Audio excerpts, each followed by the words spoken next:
Hey everybody, welcome back. So in chapter 3 we converted all of our blocking geo into what's now our first hero pass. So now in chapter 4 we'll be going over this and we'll be adding a lot more detail. So this will be the chapter where we really add those little bits and pieces, we really add that breakup, and we really start to make the model feel realistic, like it was actually made. So we'll be matching the reference a lot more closely, we'll be adding all those little pieces, and we'll also go over reuse and what we can kit bash to make other pieces to save time as well. And we'll also take a look at asymmetrical components that we'll have to bear in mind when we mirror this geometry to the other side. So first things first, we can start off with the cabin. So I'm going to take the same geometry as last time and I'm just going to add to it. So I want to get this mesh in a good spot for adding the details like the rubber seals, the glass panels, making sure the panel gaps are set up for later on when we smooth it, making sure that we can bolt on everything that's in the references, right? So all of those brackets, the door handle, all of the little bits and pieces.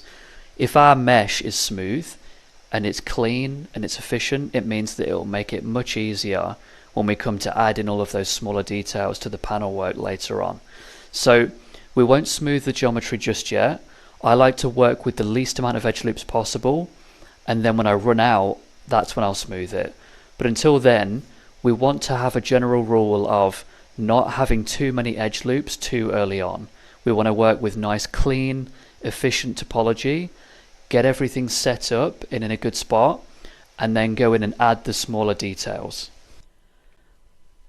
So when we've removed a few of those edges, we can start to move on to our glass panels. So nothing special here, just extrude it from the bottom.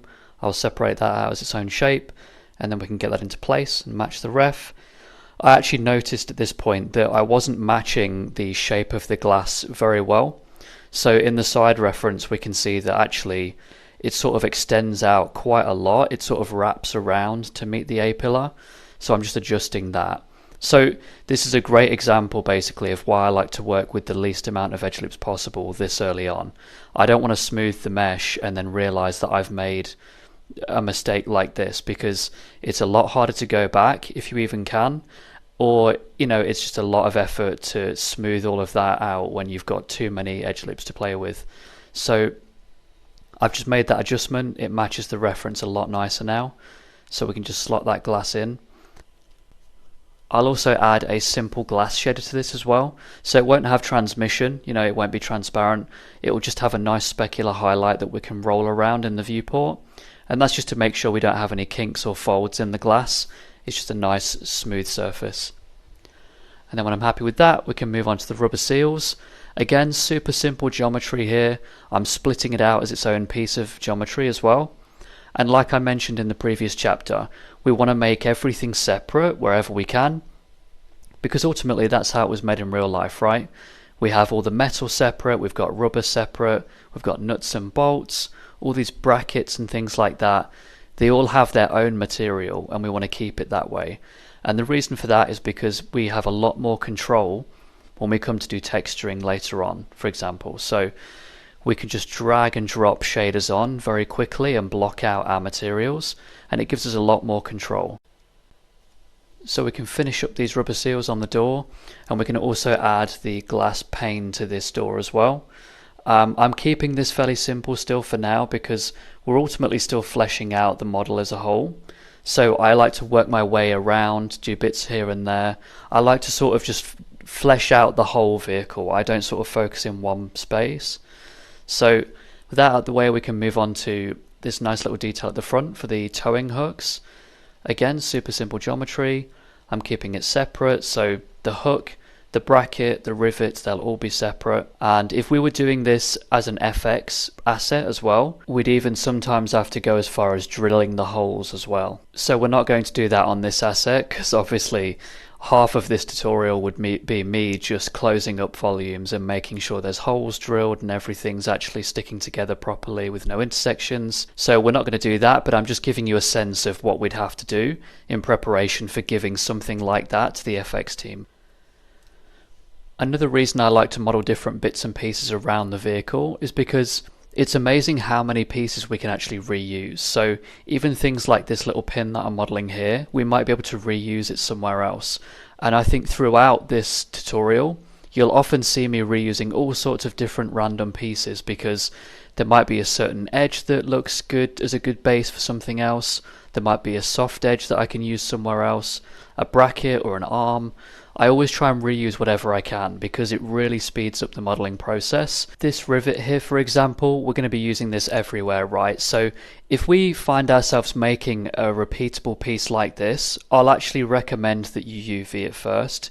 If we have the UVs there, we don't have to worry about it later on. Vehicles like these have a lot of repeatable little pieces, so having them taken care of at this stage is going to help a lot later on when we do the UVing.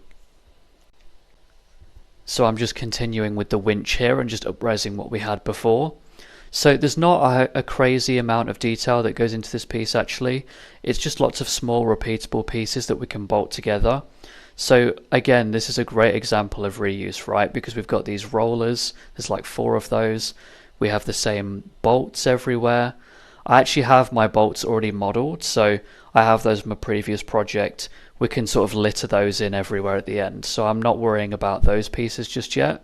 For now, I'm just doing those main pieces. And specifically for pieces like this towing hook, you know, the rubber pieces on it we could do as a displacement, maybe as a normal map, but since this is quite a key feature of this truck, and as we do plan on seeing it fairly close up, I think it's just nicer to get that in there as geometry. Again, it makes things easier for the texture team as well, just to drop the rubber shaders onto it, as opposed to painting masks and things to get the rubber separate. And even if we don't expect to see this winch operated, I think it's always nice to at least have the foundations built into it for the Credev team or the rigging team to be able to at least rig it to a certain level. Because oftentimes when we build vehicles like this, at least in my experience, whenever we have key features like this winch, right, it's sort of a big focal point of the front of the truck. We might not expect to see this thing move, but by building it to sort of be able to function, at least we know that later on, if we need to come back to it, we've got it there set up for us. So I always sort of recommend doing that as well, especially with something like this, because chances are things are going to change with the show. We might want to revisit, and having that there as a good base is always going to be a huge help later on. So I'm just going to finish this plastic box that clamps onto that triangular bracket, and then we can actually move on to doing the metal wire for this winch. So we could do that as geometry, so very thin wires intertwined around each other to make up the cable. I think the best thing to do in this instance though is displacement. So we can have just a smooth ring along the winch barrel, and we can just UV those later on to be completely straight, and then we've got complete control over how we want the wire to look. It's things like this that it's always much easier to control that in the textures than having to come back to the model, make those changes and have to put it back through textures again. So we're in a good spot for now with this winch, so we can leave that for now. We can come back later on to do the wires and the bolts. And now I'm just moving on to the mudguard. So this in the reference looks actually like it's metal with plastic, but it's actually just a coating on one side. So we can leave this as a single piece. And when we do the texturing, we can actually split this up with a black and white mask, and we can keep a shader for the plastic and the metal across just one piece. So for things like that, it's best just leaving it as a solid piece and using masks in textures just to control that a bit better. And then just moving on to the headlights now. So we've got these thin metal wires that cover the front. Again, I'll keep all these pieces separate. We can add some nice little welding ends to it. And we'll have to come back at the end as well, and we can add in the lighting unit on the inside. So we generally don't go crazy on the interior light pieces. We can just use a standard bulb, we can make that an emissive material, and we can just add a basic casing in there. We're not going to see this super close up, so we can get away with fairly simple geometry on the inside. And then just moving on to this drum. And this line here is probably a good example of things that we could actually control with displacement or a normal map, but sometimes it's just as quick just to do it in the model. So since it's quite pronounced in the reference, it's easier just adding an extra few edge loops in there. And when we finish these pieces up, we can actually move on to the brackets and things as well. And what you'll notice is that I go to the back of the truck because I have identified that the bracket at the back that we made earlier can be super useful just for getting in some quick shapes for the brackets on the lights as well. So again, any piece that I think has got a particular edge or a feature to it that I can use again, I'll always opt to use that again. It's much quicker than constantly making fresh pieces from primitives. And all of these smaller pieces that we make now, we can reuse a lot of these guys later on when we do the underside too. So it should be really useful getting these bits done now too. So this is going to be our tube for the power to flow through to the headlights. So the way I do things like this for tubes, wires and everything else, I'll model them straight, I'll tile them straight up and I'll weld the pieces together. And I'll be using a tool called Curve Warp from our deformer list. We can draw our curve like we're doing here, we can get that into position, we can take it to the origin, and we can select our tube, select our curve, we can go to deformers, go to Curve Warp, and just like that it's snapped into place. So we can use this curve to manipulate our tube now. So we can drop it in position, we can select our vertices, and with individual vertices or soft select we can actually move this around now. So it's really useful for getting tubes or leather belts or anything like that into quite specific positions. And if you're happy with your shape, you can just delete the history. Otherwise, if you want to keep it, just keep it grouped and keep the history on the geometry. So now I'm just continuing to model all of the smaller bits and pieces on the sides. And we tend to spend a while doing smaller pieces like this, right? And it kind of feels like we're not really contributing much to the vehicle overall when we spend time doing these parts, but it's these small little breakups that really sell the vehicle. And it also helps when we can reuse all of this stuff as well. So I think something really important about modeling vehicles like this is that a lot of these pieces we can use on other projects too. So generally speaking, a lot of studios will have their own model libraries. They'll often be curated and kept up to date or edited and updated. And all of these pieces that we make now will often be added to that library so that in future vehicles we can use these parts again. So over time it really makes modeling things like this a lot faster. And eventually when you've got your own little model library, all of your projects will become faster as a result. You've got all your UVs there, you might even have your textures that you can use again. So when we're modeling parts like this now, it tends to be a bit laborious because they're all very small, they don't make much difference overall. But over time, when you make more and more pieces, you really develop a nice library, and that's something that I've developed a lot with my personal work over time as well. And we'll move on to the tail lights. So again, we can reuse the little metal railings on the side. We can add the tow hook from the front to the back. That saves us a bit of time too. And you know, the reason that I'm really hitting home about the whole reuse thing is because in a production setting, we wouldn't really have that much time to model a vehicle like this. So I'd say in general, we'd probably get maybe 10 days to model a vehicle like this, maybe less. It really depends on the production, or it depends on the studio, what kind of work we're doing at the time. But we generally wouldn't get too long to model a vehicle like this. So that's when we have to look at what efficiencies we can make to help us out, right? So that's why reuse is always such a big thing when we're modeling in VFX, because it just saves us so much time. Generally speaking, when we're working on VFX heavy shows for film or TV, we don't generally have super high budgets for modeling, so it just means that we have to pick and choose where we'd like to spend our time and put the most quality in. And if there's ever moments where we can save time by, you know, doing things in textures rather than geometry, or if we've got shots where the vehicle's only in a wide shot, if it's in a background shot, then we can really use that to slim down our geometry, focus on textures instead to cover that detail. We just sort of have to analyze each model as we get them and see what we can do in terms of the ratio between modeling detail and texturing detail. So I'm just populating the truck now with all of the rivets that we made earlier, and we'll just drop those all over the vehicle basically and just get that small detail out of the way. And then we can either combine these as one mesh, or we can group them and just name them accordingly. Generally speaking, if we get too many pieces of geometry on a vehicle like this, that's when we'll start and optimize by combining things like this. So we might have all of our rivets for the truck bed combined, we might have all of our wires combined underneath, because poly count is one thing, but having individual pieces or shapes grouped, hierarchied, etc., it's going to make the vehicle even heavier because there are more individual items to process essentially when we check the model in, when we bring it into Substance for texturing. So if we can slim down the number of pieces by combining them together, we can also do that. So we generally do that at the end, and that's when we'll do the tidying up, we'll rename stuff, we'll get stuff grouped. So for now, we're allowed to be messy as we're still fleshing out the vehicle, so don't worry about that for now. So I'm just doing the light fitting on the back of the truck now on the top of the roof rack, and same story as before with the headlamps. So we can add emissive bulbs in here, we can have this controlled in the rig to switch on or off. We can generally hand this stuff over to the lighting team so they have control over this stuff. We generally just need to provide maybe some basic geometry for a bulb or just an emissive sphere, so we don't have to go crazy on lighting in general for this either. We can just model all these little pieces that it attaches to. And again, smaller bits like this, it can feel a bit laborious because, they're so tiny, you don't really see them overall.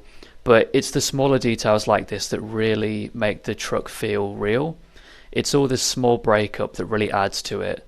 But when we do a grayscale render later on, that's when you really see all these little details pop. Especially when you have textures too, it's when you really feel that detail coming alive and it really adds to it and sells the vehicle. And we're obviously still matching our reference cameras too. If you'll notice, I've actually realized with the rear camera, after trying to do a bit of de-warping and things in Photoshop on the side, it looks like that our rear image might actually be zoomed in or cropped slightly, so that I think that's affecting some of the distortion that we're seeing at the top of the vehicle. So I've actually altered it slightly, which looks a bit better now, it matches a bit closer, but the main thing is that our front view and our side view match really nicely, and our back view is 90% of the way there now. So at this point we have so much geometry that we can actually start to piece things together. We can look at the gaps and sort of eyeball things. So if we get it in a close enough spot, that's all we need. If we need to go back later on and just tweak some things, we can do that. But I'm still keeping everything straight, and we can go back at the end on our final pass, and that's when we can do the breakup. So we can sort of rotate little pieces around, we can maybe use the grab sculpting tool and just move some things around, knock some panels about. But for now we can keep it all straight. So we're starting to get to that moment in the vehicle where we're looking at the negative space underneath. So there's a lot of gaps everywhere, and the reason we say it's negative space is because we have a lot going on underneath, and it's very mechanically sophisticated but a very noisy area as well. And there's not much detail to go off, but we know there are shapes there. So it's sort of a balancing act of creating that silhouette with not much reference to go off, and just sort of giving the impression that we've got a fully working chassis underneath. So later on we'll come back to the chassis and I'll show you what we mean by replicating that silhouette and that negative space, but with not a lot of reference to go off to achieve that. So I'm just continuing with the exhaust pipe here that comes out of the top. There's not a whole lot of detail here that we need to capture anyway, so it's fairly simple. There's quite a few welding marks and things, like slight engravings on that tube, so I like to sort of just get that in the geometry. It's easy enough, so we might as well. Same thing again here with this pronounced welding mark that's in the reference. We can just get that in the geometry too. And then while I'm here, I'm just finishing off that rubber seal around the front windshield. And you might notice with a lot of these pieces that I'm doing, I'm retaining all of the back faces. So you can delete them if you want to, but I generally keep them there because if we do see any damage happen to this vehicle, some of these parts will be exposed, right? So if we have to bend these pieces out or chop them around a bit, we're going to see those exposed faces. So we may not even have to do a damage pass to this vehicle, but generally on a lot of the vehicles that I've made in the past, there's often times where actually we have to come back and do one later on. So like with a few of the things I've mentioned, it's just good to have this sort of insurance policy set up, right? It makes the modeling process a little bit longer, but it really helps you out if we ever have to come back for whatever reason. So if that's a damage pass, if that's doing some FX stuff, if we have to do shot sculpting later on, at least we know that we have something there to help us out. So I'm just finishing off the edge work here to give it some depth, and at this point I'm going to be duplicating my mesh. I'm hiding it just in case I need to go back to it. I'm happy with the detail that I have in there at this point, so as you can see I've just smoothed it once, and now I'm starting to cut my panel gaps in. So this is the point that I mentioned earlier where we have to make sure that we have enough of the detail covered with as little amount of topology as possible, and that's when I feel comfortable to go back and add my panel gaps. Because if we add the panel gaps earlier on, what I often find is that it's quite easy to get a bit too complicated with trying to fit everything in. So, you know, often panel gaps have sort of different shapes going on from a front profile perspective, and if we try and use too many edge loops to achieve that, when it comes to smoothing, we have a real clump up of edges in one spot, and we don't really want to have that if we can. We want to make sure that overall we have a fairly consistent edge flow. It doesn't have to be perfect, but as long as you have a rough idea, then that's all good. We don't want to have clumped up edges in one spot, and like you can see here, I'm just going in and I'm actually reducing any of the edge loops that are sort of redundant. They're not doing anything. We don't want to have too many edge loops forming these edges, because too many edge loops can cause problems later on. So we can get warping, we can get some rippling in the panels, and we just want to avoid that if we can. So I'll just finish off the panel gap across the bonnet, and I can park it for now, and then I can cut a hole for that tube to go through as well, just so we make sure we can get some occlusion in there when we light it later on, just so it's not a flat panel behind it. And then we can move on to the front corners where we have those embossed panels. There's a few ways to go around this, but for this instance I found that just making a nice easy template for myself is an easier method, just so I can space everything nicely. I can make sure that I get that curvature right, and then I can extrude inwards and start tidying it all up.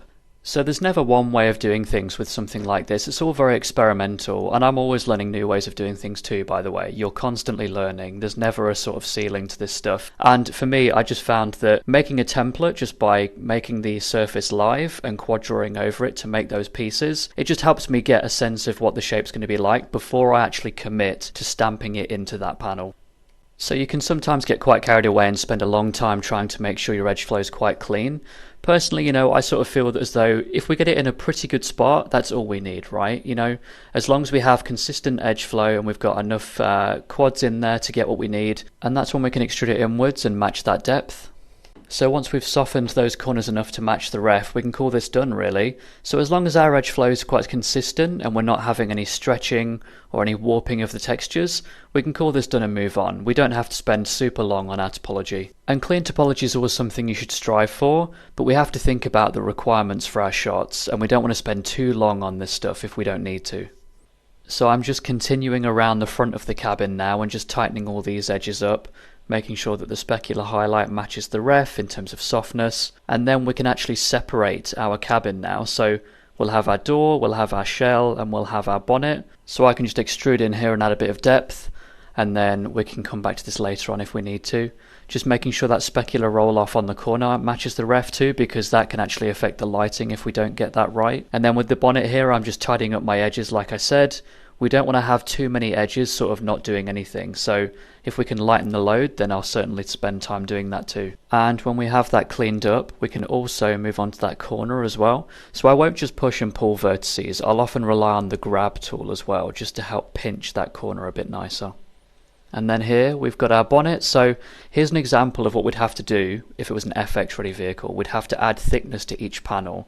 So that can be quite time consuming. We have to sort out those edges and make sure they're not too pinched, just so we don't have too many intersecting edges. So if we see it crumple and things like that, we've not got lots of geometry getting clumped up at the corners. And there we go. So that's how a bonnet looks like if it was FX ready. We're not going to do that for the whole vehicle, but it's just an example that I wanted to show you of how it would look. And it is worth mentioning that, you know, if the requirement is that it has to be FX friendly, that would be reflected in the bid. So we generally get another day or two at least, just to make sure we have all that detail covered, because ultimately the FX team need that. So if we don't have the time to do that, it's going to hold them up and make things more difficult. For the rest of these panels though, I'm going to be keeping it single-sided, but I'll add some thickness on the edges just to give that illusion. And this is the result. So we're in a good spot now. We've got some nice details, the panel gaps look good, so we can move on. So now that we've got the front in a good state, we can continue down to the bottom of the vehicle and along to the back. So we can just slot in that mudguard here. And we can't really see this in the reference because it's very contrasty on set. So generally speaking, when we're modelling vehicles, you don't really get to see anything in the wheel arch wall anyway. It's always too dark. So we kind of get to use that to our advantage in a way, because the chances are in our shots it will be the exact same way. So I don't go crazy on the mudguard or anything like that. I'll just keep it quite simple. And when we go back to the chassis later on, we can talk about how we can add a few more details in there and break up that inside a little bit more. And I'm also just doing that small pin shape on the front that helps lift the bonnet up. A super simple shape. And I'll just roughly soft select that to get it into position. It's quite small, so we don't have to put too much time into it. And then when I'm happy with that, I just take a look. And we're really starting to see all these details come together now as well. And then we can just move back to our bumper here and just fill that in. I think it's actually a hollow shape in the reference on the inner side, but we can just close that off for now. We don't need to leave that exposed if we can't see it in the reference. We'll actually have to go back to this later on just to bore out a few holes for some other bits, but we can move on to the lower mudguard after that. And again, adding some thickness to it, we might see them exposed at some point, but this is also another example of what we'd have to do for an FX pass on this vehicle.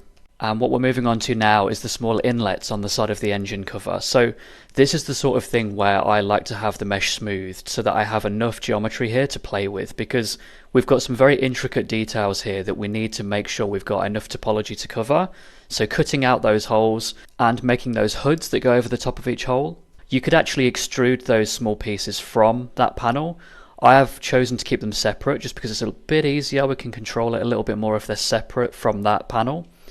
So I'm just going through it here. I'm adding some thickness to it as well. They're very thin, but we should still add that in there. And as you'll see here, I soon run out of topology to use for those holes. So I'm actually grabbing those faces, I'm smoothing just that area locally, and I'm working my way around each little hole and just pinching those corners, just making sure they're nice and smooth.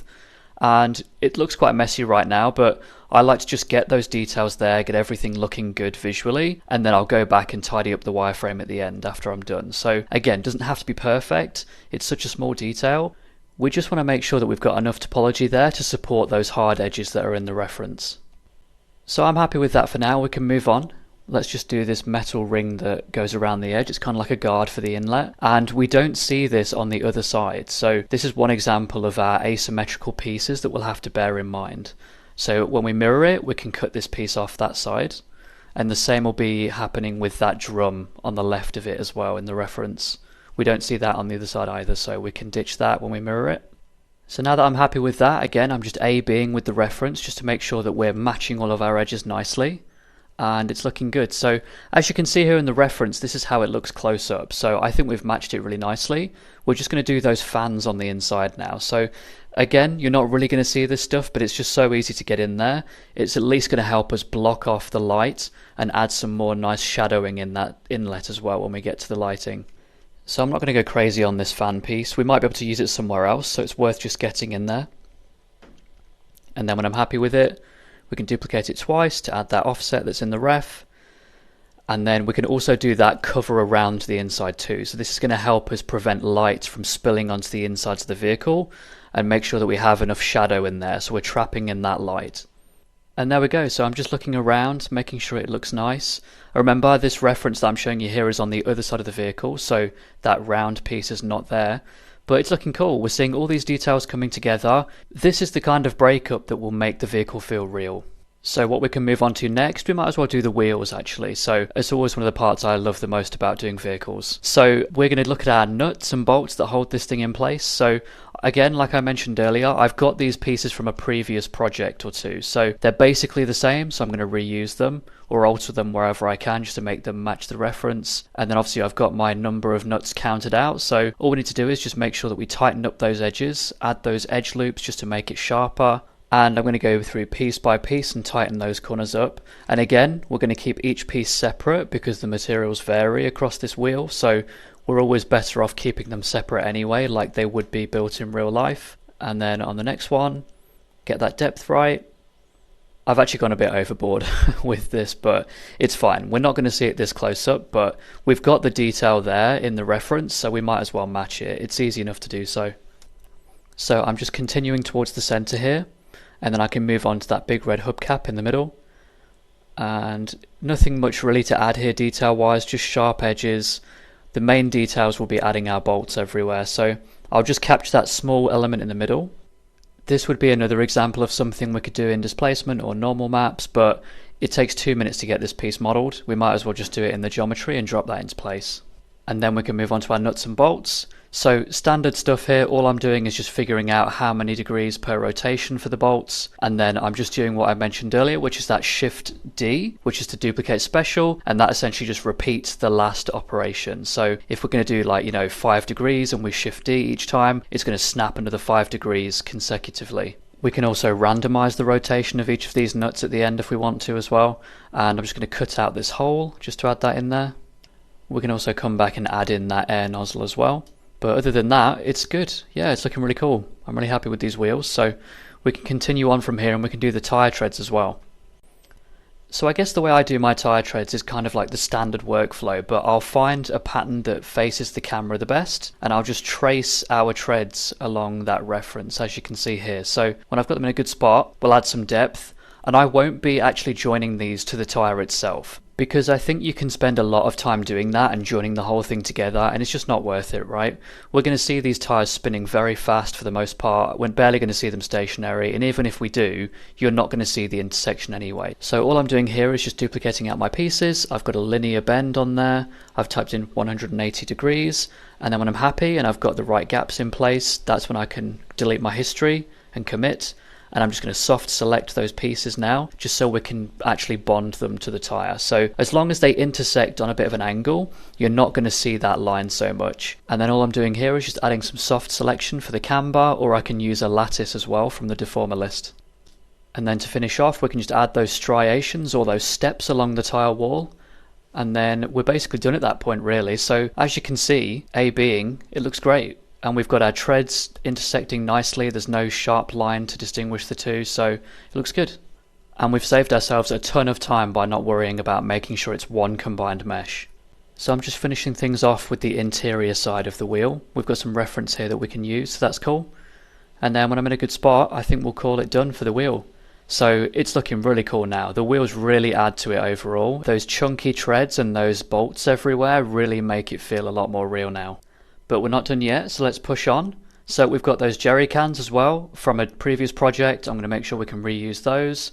And then we can do the tyres in the back of the bed as well. So it's the exact same tyre. Some of the panels on the inside have been removed. We've got one with some holes cut out of it, so we can swap those out. And then we can also do that wheel lock that attaches to those pillars either side. So next is the chassis. There's a lot going on here. If we look at the reference, there are so many different bits and pieces that make up this underside of the truck. Most vehicles that we do, you're not going to see any of this stuff because the vehicles are so low down. A truck like this has a lot of exposed parts on the underside. We're going to have to make sure that we cover at least the main pieces, the hero pieces of the chassis. The inside stuff we can get away with by just making things up. So as long as we make sure that we follow the silhouette overall and we match the references where we need to, we can get away with doing a lot on the inside with very little detail. And the reason that we don't want to spend much time, if we can help it, doing the underside of the chassis is because we just don't need to. It's not important to the story. If we're going to be seeing this truck in a chase sequence or something like that, we're probably not going to see this stuff anyway. So if we can, we're going to try and make sure we can reuse any parts that we've built, and any parts that we do make for this chassis, we're going to try and stretch them around, move them, make other shapes out of those pieces. As long as we can follow the silhouette, we can recreate those pieces where we need to, and overall just match the reference wherever we can. That's all we need to do. So as you see me go through these parts for the chassis, I'll give you a bit more context about what I mean. So there might be a few exceptions, but generally speaking, every vehicle I've done in the past, we've often just used library pieces. We've mashed together other parts from other cars, like a Frankenstein chassis. Many films that you watch with CG vehicles, the vast majority of them might even have the exact same underpinnings, because why waste time doing loads of different pieces for each vehicle, right? It's not worth it. So we're going to make sure that we try and utilize whatever we can to create that silhouette, get those pieces looking similar to the reference wherever we need to, and then we can see how it looks. So sort of jumping ahead here, you can see me bit by bit building up this underside, and eventually we sort of land somewhere where we have enough detail to capture what we see in the ref, and ultimately it's all going to be dark and shadowed, so we're not going to see much of it anyway. So as long as we fill in those gaps, I think this is pretty good. So our main pieces are covered, what we can see in the ref, and then we've just patched in everything else, and that's all we need to do. The wires I've just made from curves again, like I showed you in the previous chapter. I've also matched the ref in terms of bolts and brackets, but I've added some extra just to add a bit more breakup. And obviously on regular vehicles you wouldn't see this sort of stuff, but on a truck like this extra layer of density on the underside really adds to it overall, so it's just another nice layer of detail that we've captured here. So with the exterior in a good spot, we can move on to the interior now, and we're not going to go crazy on the interior because we're not expecting to see it from the inside. We just want to capture enough detail from our references that covers our bases when we see the vehicle from the outside. So again, we're going to be seeing it in a chase sequence and parked up at some point, but we're not going to see it on the inside. With that in mind, we only have to add fairly basic details, but enough just to show the sort of primary and secondary forms that we might see from the outside, and just make sure that we generally have enough detail captured to give away the sense that we have a real working cockpit. So you can see here I'm just making the seats, very basic shapes. I'm making sure that the walls of our interior are there too, so we've got that plastic that we can see in the references, making sure that our door has a complete card on the inside, and then when I've got all of those details fleshed out, we can go back in and we can add the gear levers, the steering wheel, we can add the seat mechanism to a degree, we can make sure they've got the speedometers, enough detail there to at least get a good idea of what's inside. And we can really use textures to our benefit with things like this too, because that will really make it feel a lot more filled in. So I'll just finish off these console pieces for the ceiling. We might as well add those buttons in there as well, they're quite quick to do. And then when we've got that panel in a good place, we can move on to our gauge cluster and our dashboard. So it's a fairly busy dashboard in the references actually, but very simple shapes. We've got our dials, we've got some buttons, we've got that air vent. Some of these things we can actually do in textures with normal maps or displacement.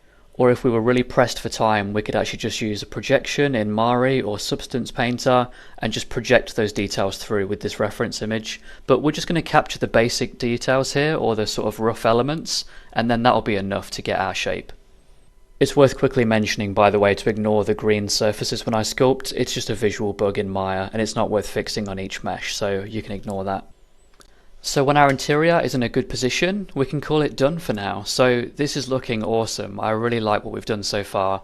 There's so much detail that we've been able to capture. We've got a good interior. Obviously we've got some asymmetrical pieces that we need to account for when we mirror it, but other than that, I think it's looking awesome. I'm really happy with how it looks. We've really matched the reference well. It's all nice and tight to the reference cameras. So as you can see, I've littered more bolts around everywhere, and I've added those extra little details in for the winch. And at this point, we're in a good spot. So we can move on to the next chapter now, where I'll be showing you how to UV this to a really high standard. We can look at what we can do to prep the model in terms of hierarchy and grouping, etc. And then we can begin the process of flipping it over to the other side, and we can start welding things together, adding back in our asymmetrical pieces or adding anything that we've missed from the other side, and then we can start taking a look at rendering it. So that's really exciting. So thanks a lot for following on with this chapter. I know it was a lot to take in, but hopefully you've learned a lot, and hopefully I've been able to share a lot of interesting tidbits, and I'll see you in chapter 5.